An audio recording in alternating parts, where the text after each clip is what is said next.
तर मित्रांनो, घरोघरी मातीच्या चुली या मालिकेच्या नवीन लेटेस्ट एपिसोडमध्ये आपल्याला असं पाहायला मिळणार आहे. इकडे ती जानकी त्या ऋषिकेशला सांगत असते, त्याला म्हणत असते, ऋषिकेश जे काही आपल्या बाबतीमध्ये आत्तापर्यंत घडून गेलं आहे ना, त्यामुळे मला असं वाटत आहे की आता आपण जास्त आनंद सेलिब्रेट करायला नको. हीच रुखरुख माझ्या मनामध्ये सतत वाटत आहे, कारण आणखी केसचा निकालही लागलेला नाही आहे. उगाचच आपल्या आनंदाला कोणाची नजर लागायला नको, म्हणूनच मी म्हणत आहे जोपर्यंत केसचा निकाल लागत नाही तोपर्यंत आपण आनंद व्यक्त करायला नको, असं जानकी त्या ऋषिकेशला सांगत असते. त्यानंतर तो ऋषिकेश त्या जानकीला म्हणतो, अगं जानकी, काय हे तूच प्रत्येक वेळी सर्वांना उमेदीने राहायला सांगतेस आणि तूच कधी कधी अगदी उमेद हरून बसल्यासारखं वागत असतेस, असं तो ऋषिकेश त्या जानकीला म्हणत असतो. त्यानंतर तो म्हणतो, अगं जानकी, तू उगाचच भलते सलते विचार करू नकोस, नको ते विचार मनामध्ये का आणायचे, असं तो ऋषिकेश त्या जानकीला म्हणतो. त्यानंतर तो तिला सांगत असतो, तुझा सौमित्रवर विश्वास आहे ना, तू विश्वास ठेव, सगळं काही अगदी आपल्या मनासारखं आणि चांगलंच होणार आहे. त्यावर ती म्हणते, माझा सौमित्र भाऊजींवर विश्वास तर आहेच हो, पण तरी देखील मनामध्ये कुठेतरी भीती असते ना. त्यावर तो म्हणतो, माझा सौमित्रवर पूर्ण विश्वास आहे, हा निकाल नक्की आपल्या बाजूनेच लागणार आहे. मी तर इनफॅक्ट आत्ता कोर्टामध्ये जातानाच मिठाई घेऊन जाणार आहे तोंड गोड करण्यासाठी. त्यावर तो म्हणतो, पण हा सौमित्र आहे कुठे? त्यावर जानकी त्याला सांगत असते, सौमित्र भाऊजीने मला तुम्हाला निरोप द्यायला सांगितला होता. सॉरी, माझ्या लक्षात नाही, ते अवंतिकाच्या बाबांना भेटायला त्यांच्या घरी गेलेले आहेत आणि तिकडनंच ते कोर्टामध्ये देखील येणार आहे. त्यानंतर इकडे तो सौमित्र ऐश्वर्याला भेटण्यासाठी गेलेला असतो आणि त्यानंतर तो सौमित्र ऐश्वर्याच्या हातामध्ये प्रॉपर्टीचे पेपर्स आणि कोर्टामध्ये जो पुरावे तो सादर करणार असतो, ते सर्व पुरावे त्या ऐश्वर्याच्या हातामध्ये देतो आणि म्हणतो, हे घे, आता तू लवकरात लवकर अवंतिकाला सोड. त्यावर ती ऐश्वर्या म्हणते, अरे हो सोडते, जरा चिल कर, एवढं डेस्परेट का होत आहेस? हेच डेस्परेशन जर तू माझ्या बाबतीमध्ये दाखवलं असतंस तर आज ही अशी वेळ तुमच्यावर आली नसती, असं ऐश्वर्या त्या सौमित्राला म्हणते. त्यावर तो सौमित्र म्हणतो, तुझी लायकी तरी आहे का तेवढी? त्यावर ती जोरात त्याच्यावर ओरडते, त्याला चिडते आणि म्हणते, माझी लायकी काढायची नाही, असं ती त्या सौमित्राला धमकावते. आणि त्यानंतर इकडे ती जानकी त्या ऋषिकेशला म्हणत असते, कालही सौमित्र भाजी आणि अवंतिका त्यांच्या बाबांकडेच गेले होते, त्यांना बरं नाहीये आणि अवंतिका देखील तिकडेच थांबली आहे, असं ती त्या ऋषिकेशला सांगत असते. तर इकडे ती ऐश्वर्या सौमित्राला म्हणत असते, तुम्ही माझी लायकी काढायची नाही, कारण आजवर तुम्ही तेच करत आलेला आहात आणि तुम्हीच मला असं वागायला देखील भाग पाडलं आहे. कारण त्यावर तो सौमित्र म्हणतो, ऐश्वर्या, सापांच्या अवलादीला किती जरी जवळ केलं ना तरी देखील त्यांना करायचं ते तेच करतात, त्यांना किती जरी गोंजारलं तरी देखील ते दात दाखवतच असतात आणि तू तर एक विषारी नागिन आहेस, जिला आम्ही एवढे दिवस पोसलं आहे. त्यावर ती ऐश्वर्या म्हणते, नाही सौमित्र, तुझ्या बोलण्यामध्ये नक्कीच काहीतरी चुकत आहे, मी फक्त विषारी नागिन नसून मी तर इच्छाधारी विषारी नागिन आहे, जे माझ्या मनामध्ये येतं ते मी करतच असते एनी हाऊ, असं ती त्या सौमित्राला सांगत असते. त्यावर ती ऐश्वर्या सौमित्राला म्हणत असते, खरं तर तू कधीच माझ्या रड्यांवर नव्हतास, पण खरं कसं आहे ना, तुला तर फारच त्या जानकीचा पुळका येत होता, तुझ्या त्या लाडकी जानकी वहिनीमुळेच तू माझ्या रड्यांवर आलेला आहेस, असं ती ऐश्वर्या त्या सौमित्राला म्हणत असते. तर ती म्हणते, पण खरं तर तसं बघायला गेलं तर खरं तर तुझ्यापासूनच या सर्वांची सुरुवात झालेली आहे. तर ती म्हणते, मी हे जे काही करत आहे ना ते मला करायला बिलकुलही आवडत नाही, पण हे मला तुम्हीच करायला भाग पाडलं आहे. त्यावर तो म्हणतो, अगं असू देत, पण तू जे काही आत्ता करत आहेस ना त्याची शिक्षा तू लवकरच भोगणार आहेस, कारण वरच्या कोर्टामध्ये सगळा न्याय मिळत असतो, त्याने काही डोळे झाकलेले नाही आहेत, त्याला कोण पाप कोण चुकीचं करतंय, कोण खरं करतंय आणि कोणाला त्रास देतंय हे सर्व काही कळत असतं, दिसत असतं, असं तो सौमित्र त्या ऐश्वर्याला म्हणतो. त्यानंतर ऐश्वर्या सौमित्राला म्हणत असते की की आता तर खरं तर कोर्टामध्ये जे काही हे पुरावे तू माझ्या हातामध्ये दिले आहेस यामुळे मी नाही तर तुझी लाडकी जानकी वहिनी शिक्षा भोगणार आहे, असं ती त्या सौमित्राला म्हणत असते. कसं आहे ना सौमित्र, तुला कोर्टामध्ये वाटलं असेल की तू आता त्या जानकी वहिनींची सुटका करणार आहेस.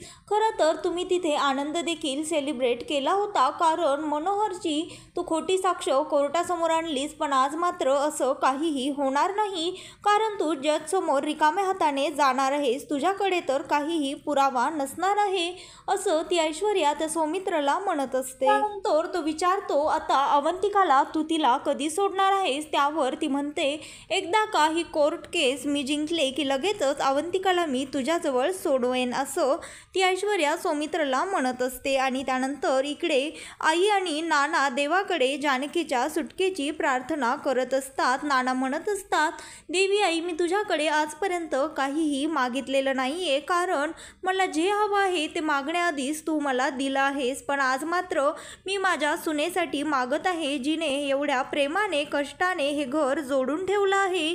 तू आज तिच्या पाठीशी उभं राहा आणि जानकीची लवकरात लवकर ह्या सर्वातून सुटका कर, असं नाना आणि सौमित्रा देवाकडे प्रार्थना करत असतात. त्यानंतर इकडे ती अवंतिका सह्याजीला म्हणत असते, तुम्हाला काय वाटलं, तुम्ही असं सौमित्राला ब्लॅकमेल करून तुम्ही खरं तर जिंकाल, पण याचा काही एक उपयोग होणार नाहीये. त्यानंतर तेवढ्यातच तिथे ऐश्वर्या येते आणि ती म्हणते, तुझा नवरा एवढाही निर्दयी नाहीये ज्याने माझ्यासोबत तुझ्यासाठी लग्न मोडलं आणि तुझ्याशी लग्न केलं. खरं तर त्याने तुझ्या सुटकेसाठी सगळे पुरावे माझ्या हाती दिलेले आहेत. आता बघ, कोर्टामध्ये तुझ्या जानकी वहिनीला लवकरच शिक्षा देखील होणार आहे, असं ती अवंतिकाला सांगत असते. तुझ्या नवऱ्याने तुझा जीव वाचवण्यासाठी सगळे प्रॉपर्टीचे पेपर्स आणि पुरावे मला सोपवले आहेत, त्यामुळेच तुला सांगत आहे, स्वतःच्या जीवाची जरा पर्वा कर आणि तुझं थोबाड बंद कर, असं ऐश्वर्या तिला सांगत असते. तर ती ऐश्वर्या तिच्या वडिलांना म्हणत असते, एकदा का ही केस मिटली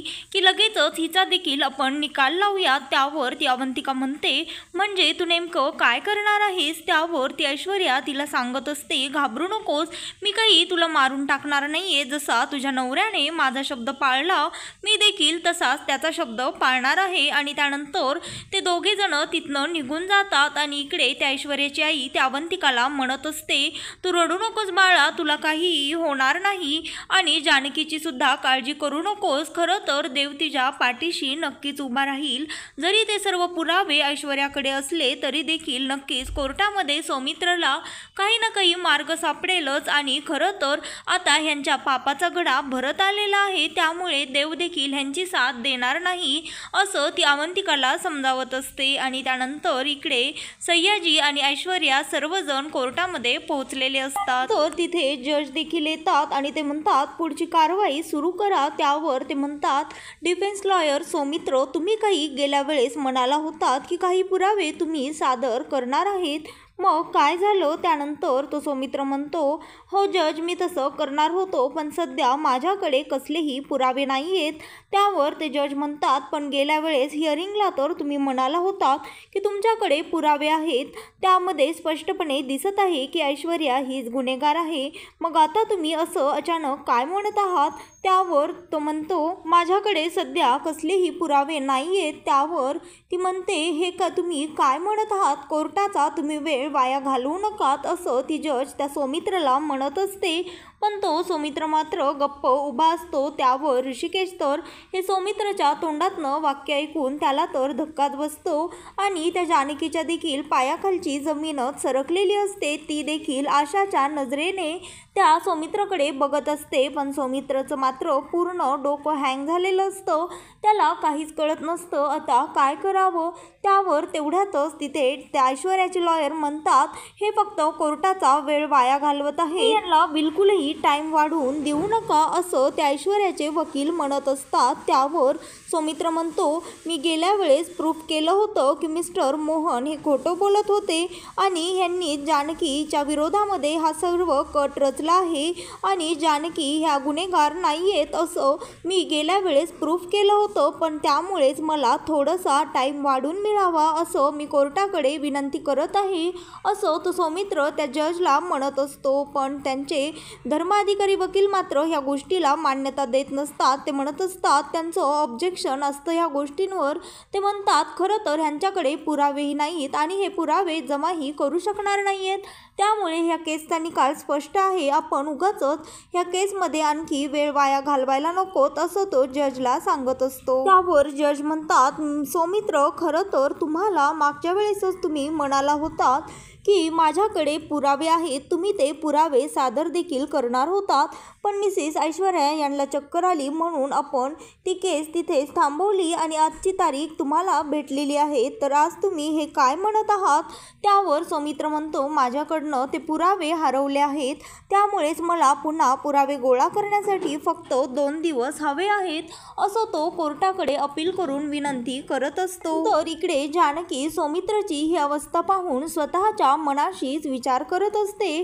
ती म्हणत असते खरं तर मी याआधी सौमित्र भाऊजींना असं एवढं घाबरलेलं कधीही पाहिलं नाहीये. नेमकं ह्यांना काय झालेलं आहे? नक्कीच काहीतरी गडबड आहे आणि हे नक्कीच आमच्यापासनं काहीतरी लपवत आहेत असा विचार जानकी स्वतःच्या मनाशीच करत असते. आणि इकडे सौमित्र जजला म्हणत असतो मला माफ करा पण मला आणखी 2च दिवस द्या. मी कोर्टापुढे सर्व पुरावे सादर करेन. त्यानंतर ते जज म्हणतात नाही या गोष्टीला आम्ही मान्यता देऊ शकत नाहीत कारण ऑलरेडी ही केस 1 महिन्यापासून चालू आहे. त्यानंतर ती जानकी देखील त्या जजला रिक्वेस्ट करते विनंती करते. त्यानंतर ती जज आणखी 2 दिवसांची तारीख त्यांना वेळ वाढवून देते मुदत देते. त्यानंतर ती म्हणते ठीक आहे आता तुमची आणखी 2 दिवसांनी तारीख आहे तोपर्यंत तुम्ही पुरावे गोळा करा. आणि त्यानंतर कोर्ट डिसमिस होतं. त्यानंतर इकडे तो ऋषिकेश त्या सौमित्रला म्हणत असतो हे काय चाललं आहे सौमित्र? त्यानंतर त्या सारंगला तर फारच राग आलेला असतो. तो म्हणतो मी आत्ता त्या सौमित्रला जाऊन जाब विचारतो त्याने असं का केलं आणि दादा तूच सांग तो असं इतका हळगर्जीपणाने कसं वागू शकतो. त्यावर ऋषिकेश त्या सारंगला अडवतो आणि त्याला म्हणतो खरं तर आत्ता हे विचारण्याची वेळही नाहीये आणि टाईमही नाहीये. तू शांत हो मी बोलतो त्याच्याशी असं तो ऋषिकेश त्या सारंगला म्हणतो आणि त्याला समजावतो. त्यानंतर इकडे सगळेजण कोर्टातनं बाहेर येतात आणि त्यावेळेस तो ऋषिकेश सौमित्राला म्हणतो तू हे काय म्हणत होतास कोर्टामध्ये असे कसे पुरावे तुझ्याकडनं हरवले? तर ती जानकी म्हणते बोला ना भाऊजी तुम्ही असे गप्प का आहात काय झालं आहे? त्यावर तो म्हणतो सॉरी मला आत्ता काहीच सांगता येणार नाही कारण मला आत्ता लगेच अर्जंट घरी जायचं आहे. त्यावर तो ऋषिकेश म्हणतो थांब सौमित्र नक्की काय झालं आहे असं त्याला विचारतो. त्यावर तो म्हणतो खरंच दादा विश्वास ठेव माझ्याकडनं ते सर्व पुरावे हरवले आहेत.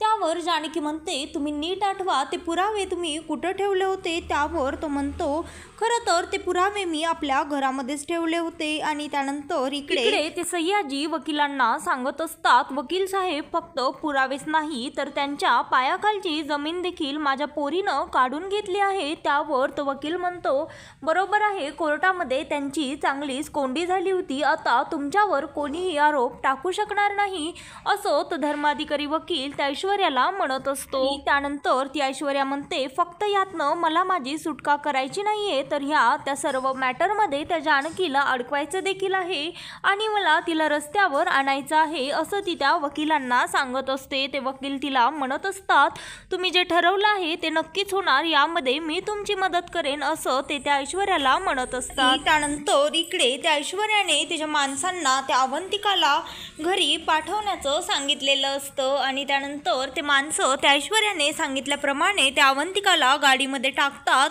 आणि त्यानंतर रणदिवेंच्या घरासमोर फेकून देतात गाडीतनं. त्यावर हे सर्व करत असताना सौमित्रा बघते आणि त्यानंतर सौमित्रा धावतच बाहेर येते. त्यानंतर ती नानासाहेबांना देखील आवाज देते आणि त्यानंतर नानासाहेबही बाहेर येतात आणि इकडे ती अवंतिका रडत असते कारण तिच्या हाताला तिला ढकलून दिल्यामुळे लागलेलं असतं इजा देखील झालेली असते. त्यानंतर ती विचारत असते सौमित्रा काय हे अवंतिका ते माणसं कोण होते आणि त्यांनी असं तुला गाडीमध्ये का आणलं होतं असं ती तिला प्रश्न विचारत असते. पण ती अवंतिका मात्र तिच्या प्रश्नाचं काहीही उत्तर न देता त्या सौमित्राच्या गळ्याशी पडून रडत असते. आणि इकडे तो ऋषिकेश आणि जानकी विचारत असतात अवंतिकाला की काय झालं आणि त्यानंतर ते त्या सौमित्राला देखील म्हणत असतात की पेपर्स कुठे आहेत. त्यावर ती जानकी म्हणत असते घरामध्ये पेपर असे कुठे गेले, कुठे ते हरवले असं ती त्या सौमित्राला जाब विचारत असते. त्यावर ऋषिकेश म्हणतो अगं घरात पेपर असते तर त्याला देखील ते दिसले नसते का. तेवढ्यातच ती अवंतिका खरं काय ते त्या दोघांना सांगायला जाते. पण तो सौमित्र मात्र तिला असं करण्यापासून अडवतो आणि तिला थांबवतो. त्यानंतर ती म्हणते मी तू असं का करत आहेस. त्यावर तो म्हणतो माझ्या हातामध्ये आता काही एक नाहीये अवंतिका. त्यानंतर इकडे तो ऋषिकेश त्या जानकीला म्हणत असतो जानकी का कोणच ठाऊक पण मला असं वाटत आहे की नक्कीच यावेळेस सौमित्र आपल्यापासून काहीतरी लपवत आहे की ते आपल्याला त्याला सांगायचं नाहीये असं तो त्या जानकीला म्हणत असतो. तर मित्रांनो घरोघरी मातीच्या चुली या मालिकेचे नवीन लेटेस्ट एपिसोड पाहण्यासाठी आता चॅनलला लाईक शेअर आणि सबस्क्राईब मात्र नक्की करा.